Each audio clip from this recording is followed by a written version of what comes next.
Welcome to Roll for Insight, the D&D podcast where we dive into the game, the lore, and the internet's favorite arguments. Grab your dice and your character sheet, and let's roll for insight.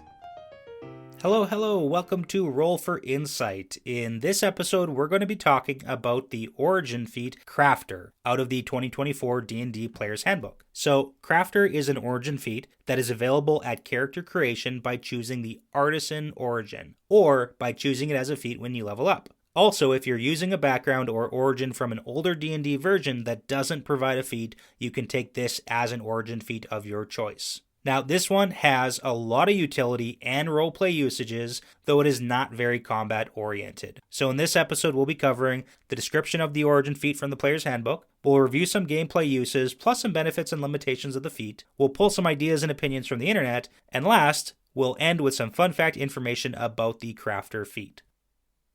Okay, the first topic, the origin feat is Crafter, available to the Artisan origin. You gain the following benefits. Tool proficiency. You gain proficiency with 3 different Artisan's tools of your choice from the fast crafting table. Discount. Whenever you buy a non-magical item, you receive a 20% discount on it. And fast crafting. When you finish a long rest, you can craft 1 piece of gear from the fast crafting table, provided you have the Artisan's tools associated with that item and have proficiency with those tools. The item lasts until you finish another long rest, at which point the item falls apart. Now, a few clarifications on the description. We want to clarify what this feat is actually doing, because Crafter is one of those feats that looks simple on paper, but it has a lot of implied table assumptions, and some of the utility is based on individual tables and campaigns. So first off, with tool proficiency, you gain proficiency with 3 different Artisan's tools from the fast crafting table. So the fast crafting table has the following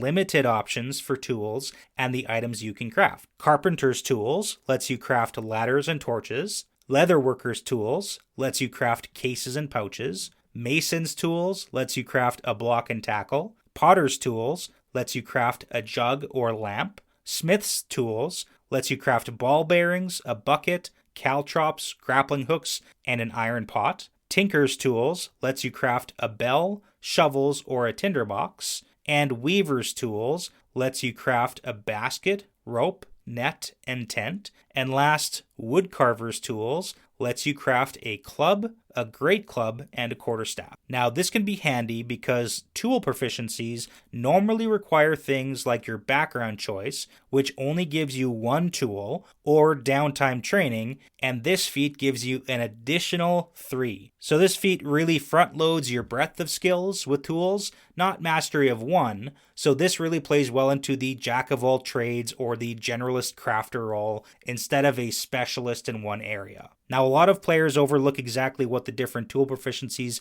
can do for you. Each tool comes with its own utilize ability, which lets you perform a special and unique action, and the regular craft ability, which lets you create all sorts of different items. So this intentionally pairs very well with the fast crafting feature. Now, digging into the fast crafting feature, that means you can create all sorts of temporary gear to solve today's problems. So keep in mind, you can only create items you're proficient in and have the tools for, but otherwise that tool is a fully functional piece of gear just like anything else. Now, with fast crafting, there is a limited number of things you can create, but that is only for the fast crafting, and you're still proficient in those Artisan's tools that you've chosen. However, it is not a permanent item. It lasts until your next long rest and then falls apart, so it is a daily disposable item for utility purposes. Now, you can only create 1 item per long rest, so this doesn't mean you can get away with never carrying the gear you should have on you.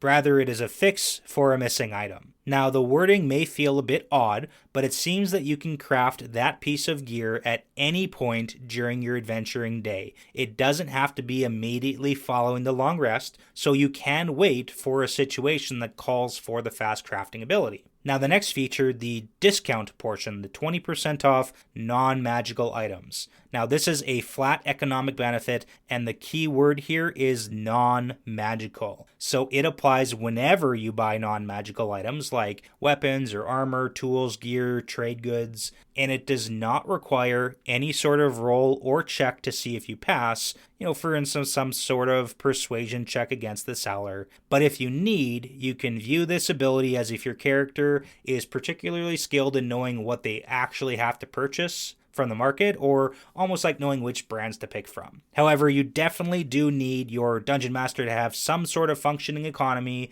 and actively work on giving you the benefit for your purchases. It's probably a good idea to talk about this above table on this one, so everyone knows if you're applying the 20% discount before or after the prices are set. But this is one of those quietly powerful parts of the feat. If your campaign tracks gold in any meaningful way, or if you're playing with limited access to gold, that 20% discount can make a huge impact. So for example, a set of plate armor sells for 1,500 gold pieces. So regular crafting, it would cost half that amount to purchase the raw materials, so 750 gold. However, with that 20% discount, you can purchase the raw materials for 600 gold, so you're saving 150 gold pieces. So it is quite impactful.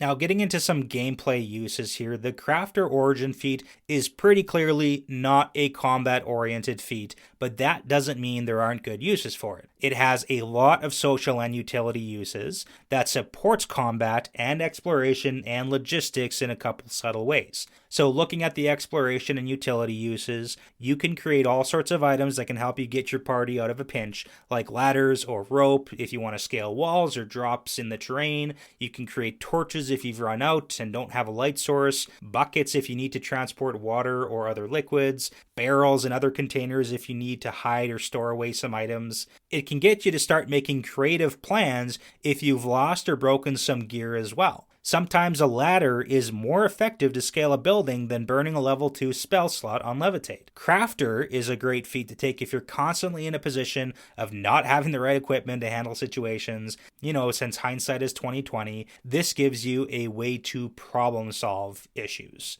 It's also quite useful in low magic campaigns where you don't have access to the spells that can replicate a lot of these items' uses. Now, a couple of ideas, I wouldn't call these combat uses, but it's more combat adjacent. So you're definitely not getting any boost to attack rolls or damage with Crafter, but what it can do again is things like replacing broken weapons, or creating shields or backup gear, or giving you some consumable battlefield tools. It works really well with the low magic or the gritty campaigns, where you're tracking every resource, every ration, every torch that your party is using. So Crafter really supports being prepared and using the right tool for the job over the raw power of a lot of the feats. Now, as for economic and roleplay uses, again, it's campaign dependent because some DMs are all about gold tracking and resource management, others are not, but the 20% discount can really add up, especially at low levels, and especially in gear-heavy campaigns or campaigns that track the resources,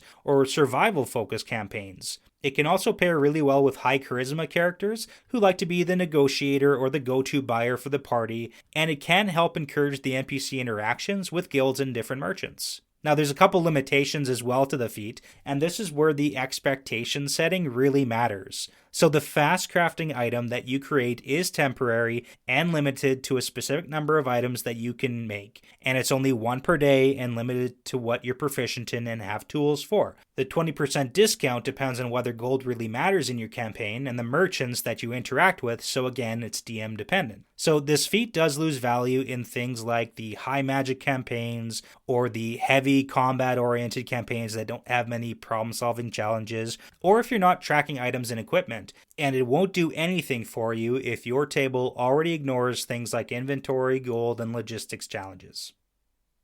Now, looking at the discussion board topics on the internet, if you haven't guessed it yet, Crafter is one of the most polarizing origin feats, and some people absolutely hate it, but the arguments are usually falling into a couple of different categories. So a common complaint is that it is very DM dependent, and the value that you're going to pull from it depends a lot on things like party downtime, whether gold matters a lot in the campaign, and whether inventory is tracked. There are a ton of comments pointing out that if the DM doesn't care about those things, then the feat does nothing. And they're absolutely right. It is a fair criticism, but that doesn't mean it's useless. It depends on the table. Another common question is why you would take this one over a combat-oriented origin feat, because Crafter doesn't boost your damage, and it doesn't directly boost your survivability or usefulness in combat. But keep in mind, not everything you do in D&D is combat. Sometimes you just get stuck in a 10-foot hole, and a ladder is the only way you're getting out. So this does seem to be in line with a lot of the designs of the 2024 handbook, which is that not everything is supposed to be combat oriented. Some people don't like that the crafted items are temporary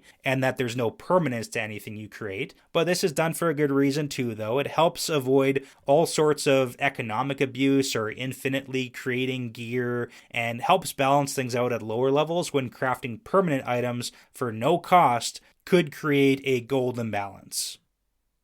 Now, the last segment for this episode is the fun fact information about the Crafter feat. So, the Crafter feat does seem to be a part of the D&D tradition of making stuff. So, in older editions, you needed feats, gold, time to craft stuff, and in 3.5, it was a skill that you would be proficient in. But again, broken into a number of more specific skills like carpentry, pottery, leatherworking, and some spells also required a successful craft check to go alongside the casting of the spell. But 5e largely removed the overly complex crafting rules that more or less required your campaign to have a functional economy to make sense. But the Crafter Origin feat gives us a really nice middle ground without getting bogged down in the details of tracking and inventory management, and it fits nicely with the Artisan Origin. So this leaves us with the Crafter feat. It's not overly flashy or optimizing or helping you do a min-max build, and it's not going to help you top the damage charts, but for the right tables, it is a great and creative problem-solving tool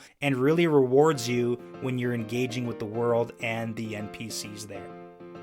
Well, that's it for this session of Roll for Insight. Thanks for listening, and thank you to all our supporters on patreon.com/rollforinsightpodcast. And we will see you next time.